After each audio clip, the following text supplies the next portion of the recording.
शांति। आप सभी भी एक बार फिर से प्यार से बोलेंगे ओम शांति। जगत नियंता, सबके सुख के दाता, परमपिता परमात्मा की प्रिय संतान, मंचासीन हमारे सभी माननीय वक्तागण और सभा में उपस्थित भारत के विभिन्न प्रांतों से पधारे हुए आप सभी मीडिया कर्मी। मीडिया समाज को प्रभावित करने की महत्वपूर्ण क्षमता रखता है और जो लहर मीडिया फैलाना चाहता है समाज में वो फैला सकता है, तो इसीलिए उत्तरदायित्व अधिक हो जाता है। तो जैसे कि आज का हमारा विषय है सशक्तिकरण, कि मीडिया प्रोफेशनल्स का सशक्तिकरण किया जाए, तो ये दो लेवल पर होगा। एक तो सेल्फ एम्पावरमेंट हो, फिर प्रोफेशनल एम्पावरमेंट, फिर जिसका प्रभाव सोशल एम्पावरमेंट होगा। तो अगर हम प्रोफेशनल एम्पावरमेंट की बात करते हैं तो सारे कन्वेंशनल मेथड्स तो हम यूज़ करते रहते हैं अपने प्रोफेशनल एम्पावरमेंट के लिए, कि हम इस प्रोफेशन में हैं तो हमारी स्किल्स क्या होनी चाहिए, एबिलिटीज़ क्या होनी चाहिए, और उसके लिए ट्रेनिंग प्रोग्राम्स करना या अपने कौशल का विकास करना, जिससे कि जो भी नए नए अपडेट्स होते रहते हैं, क्योंकि बहुत तेज़ी से आज परिवर्तन होते रहते हैं, तो उन परिवर्तनों के साथ हम अडेप्ट कर पाएँ, समय के साथ हम चल पाएँ। और फिर जो मीडिया है उसे अभिव्यक्ति की स्वतंत्रता भी रहे।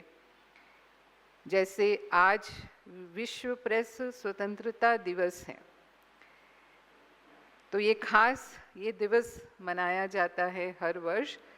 तो प्रेस को जितना या मीडिया को जितना अभिव्यक्ति की स्वतंत्रता होगी उतना ही वो अपना कार्य कुशलता से कर पाएगा।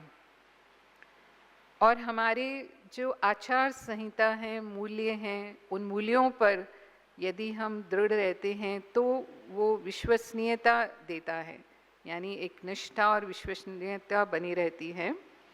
और हम जहाँ प्रोफेशनल फील्ड्स में हैं वहाँ सहयोग का वातावरण होना चाहिए, अनहेल्दी कंपटीशन नहीं, क्योंकि जहाँ सहयोग है वहाँ अधिक सफलता होती है। और नेटवर्किंग हमारी प्रॉपर होनी चाहिए।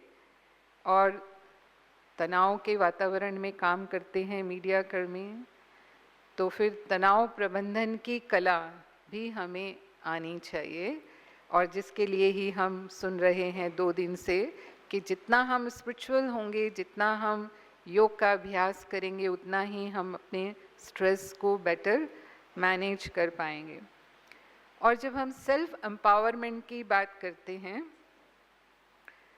तो जो भी हमारे लक्ष्य हैं उनको हासिल करने के लिए हमें वो आत्मबल चाहिए होता है, मनोबल चाहिए होता है। और वो सेल्फ एम्पावरमेंट के वातावरण में अभी हम यहाँ हैं। आप यहाँ आध्यात्मिक ज्ञान और सहज राजयोग की शिक्षा जो प्राप्त कर रहे हैं वो हमारे सेल्फ को ही एम्पावर करने वाला है। लेकिन फिर भी कुछ ऐसे गुण, ऐसी कुछ स्पेशलिटीज़ हम अपने जीवन में अपनाकर चलते हैं तो हमारे सेल्फ एम्पावरमेंट होता रहता है। एक तो हमारे अंदर क्यूरियोसिटी होना चाहिए ना, जिज्ञासा। तो जिज्ञासा है तो हम नया नया कुछ ना कुछ सीखते रहते हैं। और जो भी मीडिया कर्मी हैं, क्योंकि उनको बहुत रचनात्मक रहना होता है, तभी हम जो भी समाचार हैं उसे उस ढंग से प्रस्तुत कर पाएंगे। और चाहे टेलीविज़न में है, मना इलेक्ट्रॉनिक मीडिया में भी हैं, उसमें तो कोई भी एक ही तरह से आप हमेशा चीज़ को नहीं दे सकते हैं, उसमें बदलाव लाना होता है। और हमारे अंदर पॉजिटिविटी होनी चाहिए, जो हम बात कर रहे हैं कि चीज़ों को दोनों नज़रिए से देखा जा सकता है, वो पॉजिटिव भी होते हैं और उसका दूसरा पहलू नेगेटिव भी होता है। लेकिन जैसे खबरों के लिए कहते हैं कि सबसे बुरी खबर मीडिया की सबसे अच्छी खबर होती है। लेकिन जैसे अभी हमारे सामने गौतम जी कह रहे थे कि अच्छी खबर भी हमारे लिए सबसे अच्छी खबर हो, यानी उनको भी हम हेडलाइंस में स्थान दें। तो ऐसा नहीं है कि लोगों का टेस्ट केवल नेगेटिव ही होता है, लेकिन क्या हम उन्हें दे रहे हैं उस पर निर्भर करता है कि हम उनकी रुचि किस दिशा में ले जा रहे हैं। तो पॉजिटिव रहना ये हमारा लक्ष्य होना चाहिए कि क्योंकि हम समाज में सकारात्मक परिवर्तन लाना चाहते हैं। मीडिया के क्षेत्र में हम हैं तो कोई लक्ष्य लेकर के हम कार्य कर रहे हैं और वो हमारा लक्ष्य है। ये तो समाचार देना है, लेकिन उसके साथ प्रमोट हमें क्या करना है वो हमें ध्यान में रखना चाहिए और हमें अपने में एक्साइटमेंट और पैशन को बनाए रखना है ना। वो एक लगन जो हमारी होती है वो लगन सदा बनी रहे तो हमारे कार्य में हमें बोरियत महसूस नहीं होती है। फ्लेक्सिबिलिटी का गुण हो हमारे अंदर, क्योंकि कोई टकराव की स्थिति पैदा होती है तो यदि हम झुक जाते हैं तो वो संघर्ष बढ़ता नहीं है, वहीं समाप्त हो जाता है ना। तो जैसे कहा जाता है कि झुकता वही है जिसमें जान होती है, अकड़े रहना तो मुर्दे की पहचान होती है। तो समय परिस्थिति को देख करके यदि हमें कहीं झुकना होता है, थोड़ा नम्रता से व्यवहार करना है जिससे कि समस्या खत्म हो जाए, तो वो हम कर पाएँ और हमारे अंदर डिटर्मिनेशन हो अपनी वैल्यूज़ के प्रति कि हम कभी भी अपनी वैल्यूज़ को कॉम्प्रोमाइज़ ना करें। समाज की बदलती परिस्थितियों में आज ऐसा हो रहा है। और कॉन्फिडेंस हो, निश्चय हो, अपने आप पर निश्चय हो, परमात्मा में निश्चय हो, और ये विश्वास हमें सफलता की ओर सहज ले जाता है। और हम जो भी अपना कार्य करें वो दिल से करें, केवल ड्यूटी समझ करके नहीं। जो काम हम प्यार से करते हैं, दिल से करते हैं, उसके परिणाम बहुत बेहतर होते हैं। तो हम कई बार सिचुएशंस को चेंज नहीं कर सकते, है ना, लेकिन सिचुएशंस के प्रति जो हमारा रिस्पॉन्स है, जो हमारी थिंकिंग है, उसको हम ज़रूर चेंज कर सकते हैं। जैसे एक जर्नलिस्ट थे, वो अपना बीते साल का ब्यौरा लिख रहे थे। तो लिखा उन्होंने कि मेरा बीता साल बहुत बुरा रहा और क्या क्या बुरा हुआ। तो मेरे को ऑपरेशन कराना पड़ा और मैं बहुत दिन बिस्तर में रहा। फिर लिखा मेरे बेटे का एक्सीडेंट हो गया और उसका 1 साल उसके कारण खराब हो गया क्योंकि वो परीक्षा नहीं दे पाया। फिर मेरे पिताजी की मृत्यु हो गई और चौथा मैं रिटायर हो गया। उनकी पत्नी वो उसी समय पहुंची और उसने देखा कि वो क्या लिख रहे हैं।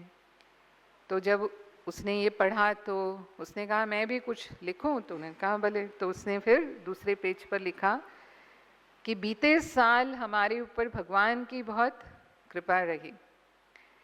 और उन्हीं बातों को उसने लिखा कि मेरे पति का ऑपरेशन हुआ, बहुत समय से वो दर्द में थे, लेकिन अब हमेशा के लिए उन्हें दर्द से मुक्ति मिल गई। कुछ समय ज़रूर उन्हें अस्पताल में रहना पड़ा। मेरे बेटे का एक्सीडेंट हुआ, 1 साल खराब हो गया, लेकिन मैं भगवान की बहुत शुक्रगुजार हूँ कि आज भी हमारा बेटा हमारे साथ है। उस दुर्घटना में उसकी मृत्यु भी हो सकती थी। तीसरा कि मेरे ससुर की मृत्यु हुई 90 साल की उम्र में, बिना किसी लंबी बीमारी के सहज मृत्यु हुई उनकी। तो जाना तो सभी को ही है। फिर चौथा उसने कहा मेरे पति रिटायर हो गए हैं, बहुत समय से वो एक पुस्तक लिखना चाहते थे लेकिन व्यस्त रहते थे, उनको समय नहीं मिलता था, तो वो पुस्तक नहीं लिख पा रहे थे, लेकिन अब उनको पर्याप्त समय मिलेगा और वो अपना पुस्तक लिख पाएंगे। तो घटना वही है, लेकिन नज़रिया या उसको सोचने का तरीका हमारा जो है उसके प्रति हमारा भाव बदल देता है कि वो उनको बहुत बुरा लग रहा है और वही उसके लिए उस भगवान की कृपा उसे महसूस हो रही है। तो ये परिवर्तन की क्षमता हमारे अंदर है। और जब हम आध्यात्मिक ज्ञान और सहज राज्यों का अभ्यास करते हैं तो हम ये सेल्फ रियलाइजेशन करते हैं, यानी आत्मचिंतन करते हैं, हम आत्ममंथन करते हैं, हम अंतर्मुखी होते हैं, अपने भीतर जाते हैं, तो हम अपने आप को समझ पाते हैं कि कहाँ हम कहीं गलत दिशा में जा रहे हैं या मेरी क्या कमी है या मेरी सोच किस दिशा में जा रही है, क्योंकि नॉर्मली हम अपने माइंड को ऑब्जर्व ही नहीं करते हैं, क्योंकि जैसे हमारी परिस्थितियां हमारे मन को चलाती हैं वैसे ही हमारा मन चलता रहता है। लेकिन योग हमें एक चांस देता है कि हम अपने मन को देख पाएं, हम अपने मन को दिशा भी दे पाएं, सही दिशा में उसे जहां ले जाना है।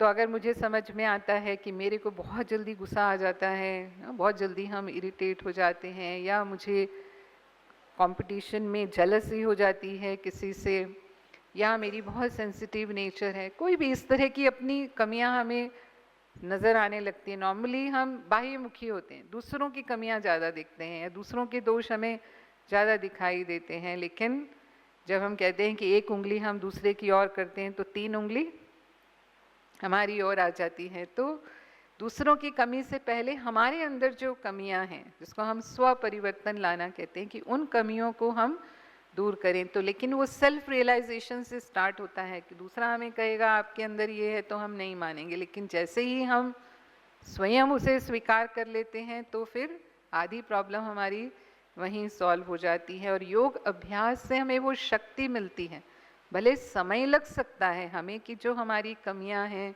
जो हमारी उन्नति में बाधा बन रही हैं, लेकिन अवश्य हम उसे दूर कर पाते हैं, उस कमी पर विजय प्राप्त कर पाते हैं। और योग अभ्यास में हम ईश्वर के साथ संबंध का अनुभव करते हैं।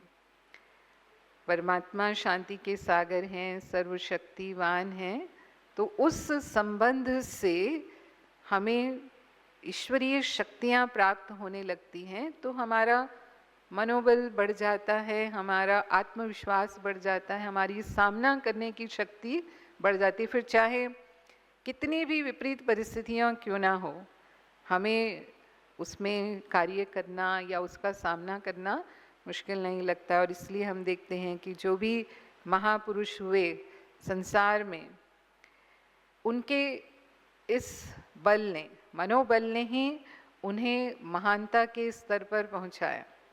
चाहे वो महात्मा गांधी थे, चाहे वो ईसा मसीह थे, चाहे वो महात्मा बुद्ध थे, और वर्तमान में भी हम देखते हैं ऐसी कई हस्तियां हैं। इवन हमारे जो प्रधानमंत्री नरेंद्र मोदी जी हैं, वो बहुत सामान्य परिवार में पैदा हुए, और कभी उस समय उन्होंने सपने में भी ये नहीं सोचा होगा कि वो कभी देश के सर्वोच्च पद पर आसीन होंगे और देश और विश्व को वो इतना प्रभावित करेंगे। तो मनोबल और जो अध्यात्म से जुड़ा होता है, उसके अंदर ये सहज मनोबल होता है कि कितनी भी विपरीत परिस्थितियां हैं, वो उसे अपने लक्ष्य से विचलित नहीं कर पाती हैं। तो यदि हम प्रतिदिन कुछ समय अपने लिए निकालते हैं, तो हमें, क्योंकि जैसे वातावरण में आज के समय में कार्य करते हैं, तो वो योग हमें मन की शांति भी देता है, मन की शक्ति भी प्रदान करता है, हमें तनाव मुक्त रखता है। जैसे बताया कि मेडिटारे माना क्या, हीलिंग ऑफ माइंड, यानी जो हमारे मन को स्वस्थ बनाता है। तो फिर हम अपनी उन शक्तियों पर कायम रह पाते हैं, और जैसा हम समाज को देना चाहते हैं, जो हमारे कर्तव्य हैं समाज के प्रति, और जो परिवर्तन हम समाज में भी लाना चाहते हैं, वो हम कर पाते हैं, क्योंकि स्व परिवर्तन से ही विश्व का परिवर्तन होता है। तो मैं आप सभी जो भी मीडिया क्षेत्र से जुड़े हुए हैं, उनके प्रति मेरी यही शुभकामनाएं हैं कि ज़रूर यहाँ से हम सेल्फ एम्पावरमेंट के इस मंत्र को लेकर के जाएं, और प्रतिदिन हम अपने आप को, भले हम बहुत व्यस्त रहते हैं, लेकिन फिर भी कुछ समय, और जैसे कहा कि प्रातःकाल का समय तो हमारा अपना ही होता है, तो हम वो पॉजिटिव चिंतन, जो सकारात्मक चिंतन हमें ज्ञान देता है, उसके लिए और योग अभ्यास के लिए कुछ समय अवश्य दें। ओम शांति।